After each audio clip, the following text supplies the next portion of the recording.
and welcome to another episode of Shopping for the Real You. I'm Andrea Flommer, the author of Shopping for the Real You. And you, boy, oh boy, are you in for a treat today. My guest is Janet Cunliffe. And if you have read my book, the second edition of my book, then you have already been introduced to her website, which is called the Fashion Fit Formula. And that gives you a capsule of what her website is about. But there is so much more to this.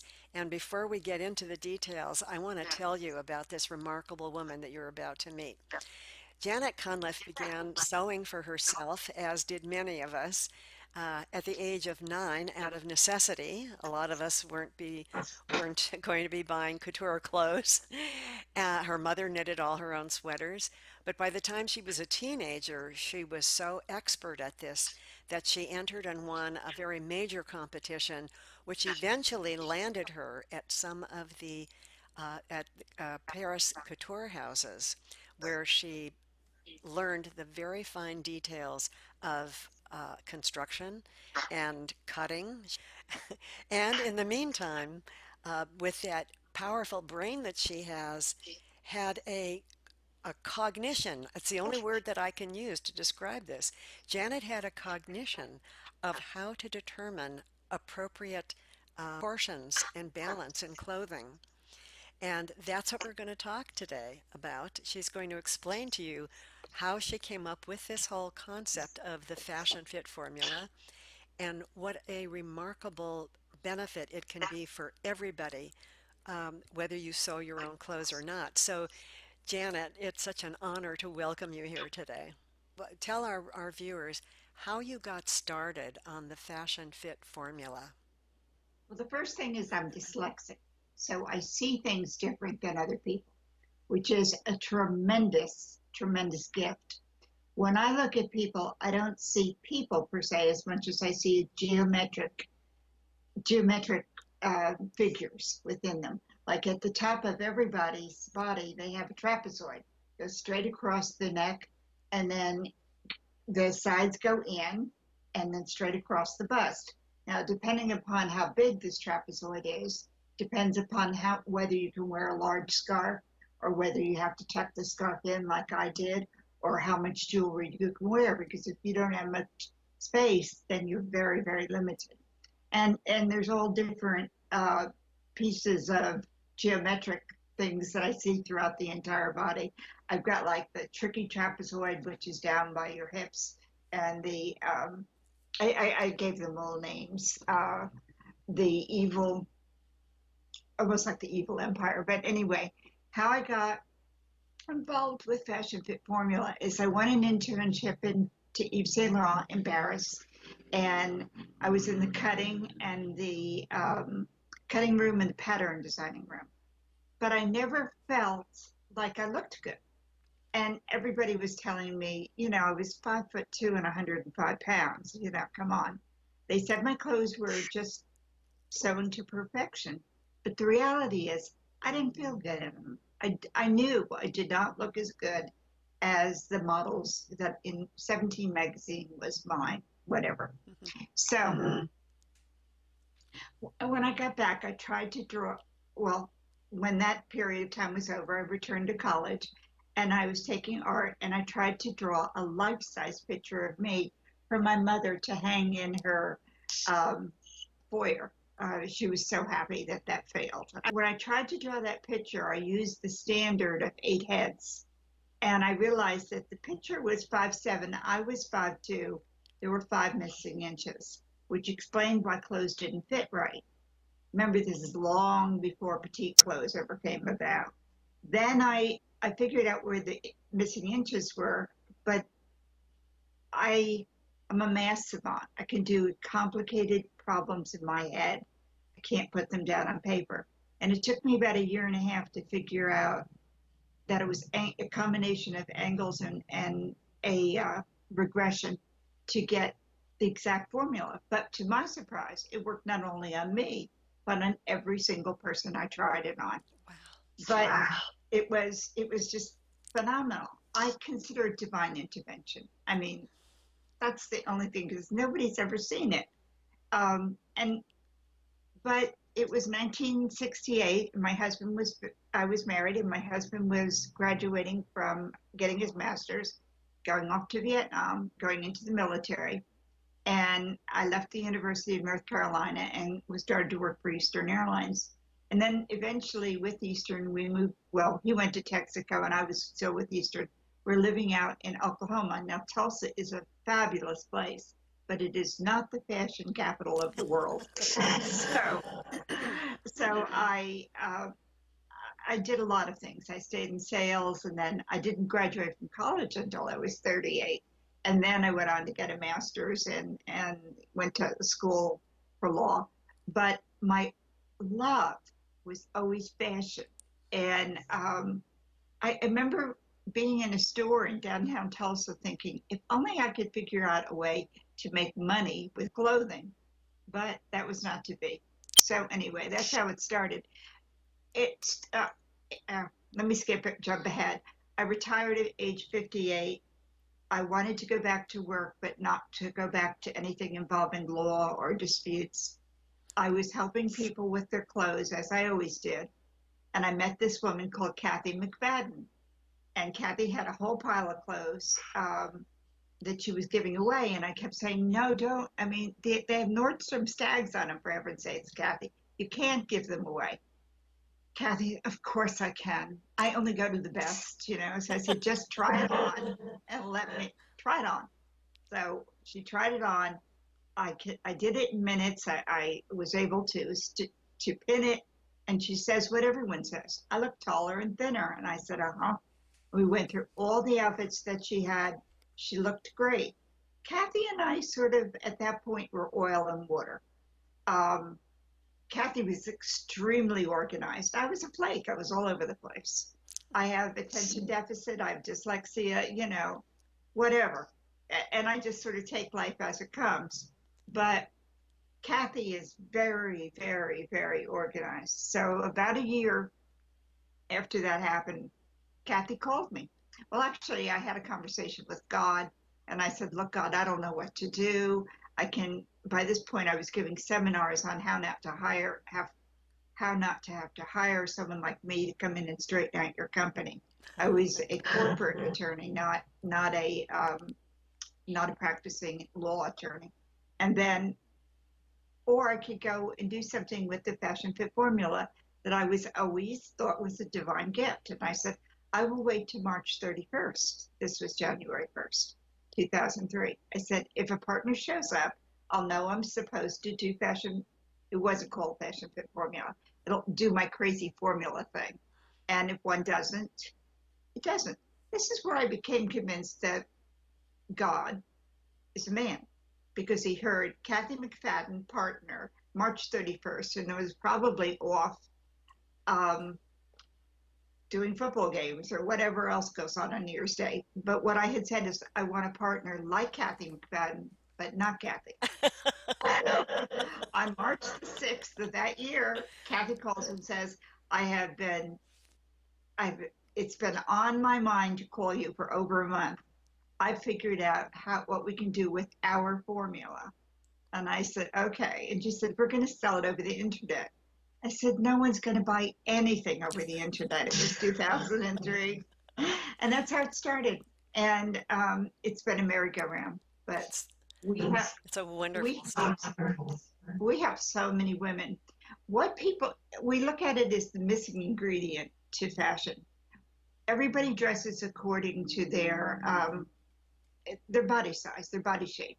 That is the basic theory. You dress for your body shape. But the average woman wears only 20 to 30% of her clothes. That's right. So the 70, 80% are going unworn. So therefore, the body shape can't be the only thing. There's color. You need to have the color right. You need to have the body shape right. But what everybody is missing, what makes them feel frumpy, is the linear. They need the lengths right. They need the jacket lengths right. They need the neckline right. They need the sleeves right. And every person has a unique, except for identical twins, has a unique bone structure. Over couple 100,000 we have not found duplicates, except for identical twins, as I said before. So everybody's everybody's shirt lengths and excuse me, jacket length, shirt length, sweater lengths, uh, capris, shorts, capes.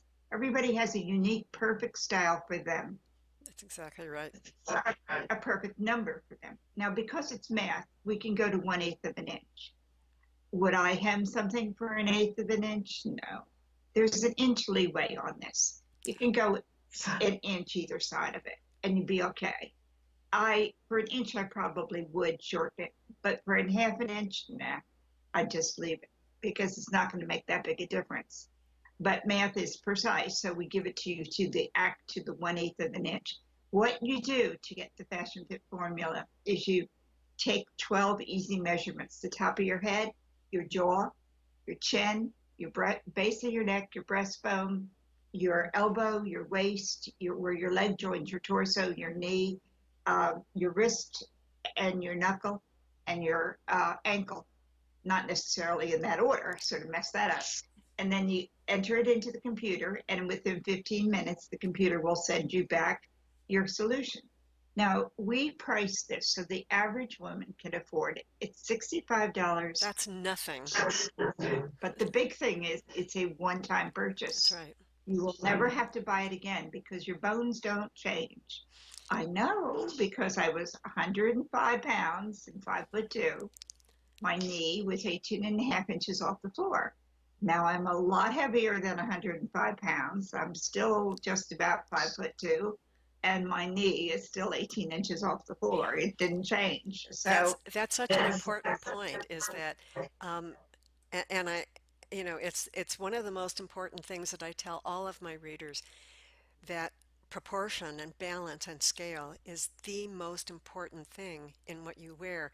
And you just said it right then that your size, and this is a question that comes up constantly among our readers, your size, it may change the way you look, but it does not change your basic bone structure. That is no, not going to change. And that's why this formula is so brilliant. I honestly, I don't get anything out of this except personal satisfaction. I just think everybody should have this formula for themselves. well, so do I. It's been, I can't tell you how many times Kathy and I have heard, we get letters, we get wedding invitations. I never dated. Like, I never felt like I could date. And then I saw myself differently. I got the promotion I was going for. I changed my clothes. I all of a sudden got recognized. You look more professional. You look more put together. You look sexier. You look taller. You look thinner. It just makes you look your best. And And I'm not going to give any names because you asked me not to, but I know that you've worked with some extremely famous people.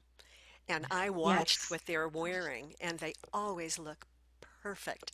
And this is a way that anybody can look as elegant as these people they see on Instagram or in the news by just applying these numbers, these proportions to their own tailoring. well, I can't give the names because I've signed confidentiality I agreements understand. with most of them. But it's it just I feel like it was a gift. It is just an incredible change. The difference between where your jackets hang makes a difference whether you look frumpy or whether you look together. I don't know if you can show any of the before after pictures that I did. The other thing that I've been very involved in is landfills, preventing clothes from going into landfills. Uh, the microfabrics in particular destroy the earth. So I personally choose to buy most of my clothes in vintage stores or consignment shops because I like the old fabrics. I like the wools from Pendleton, and I've had things made for me by ordering wool from Pendleton, and I like the silks. And if you go in shopping, even in the best of stores, you don't find raw silk out That's there right. anymore. It's just not there. Neither is organdy, neither is really pure silk, the beautiful pure silk. You have silk blends, but they don't fall the same as 100%. And then there's degrees of silk as far as you used to be able to get the best, and it's just not on the market. I've even gone into New York and gone store after store after store trying to find the really exquisite fabrics, and I don't know where they are, but they don't seem to make them the way they used to. So I there's a lot with if you buy a vintage piece, don't look at what you're seeing. Look at what it can be with your proportions in mind. Changing buttons, changing a neckline.